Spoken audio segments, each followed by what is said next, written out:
నీకు బదులు నాకు బదులే. కానీ దారుణాతి దారుణంగా ఇదే ముఖ్యమంత్రి ఎలక్షన్కు ముందు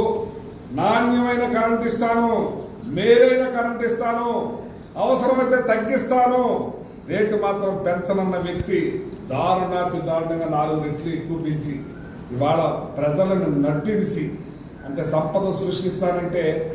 ఎలా సంపద సృష్టిస్తాడు అనుకున్నాం, కానీ ప్రజల రక్త మాంసాలు పిండి సంపద సృష్టించే కార్యక్రమం చంద్రబాబు నాయుడు గారు చేస్తుంటే బాధేస్తుంది. ఈ సంపద సృష్టి జర్నలిస్టులే కాదు,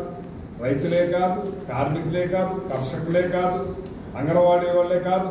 మన డోక్రా వాళ్ళే కాదు, ప్రతి ఒక్కళ్ళ నుంచి రాష్ట్రం అంతటి నుంచి కూడా పిండి ఇవాళ మనుషుల్ని దోచుకునే పరిస్థితి తీసుకొచ్చారు ఈ చంద్రబాబు నాయుడు గారు. ఇవాళ ఏ షాపులోనూ కూడా బిజినెస్ లేదు, ఏ ఇంట్లోనూ కూడా డబ్బు లేని పరిస్థితి, గడ్డు కాలం,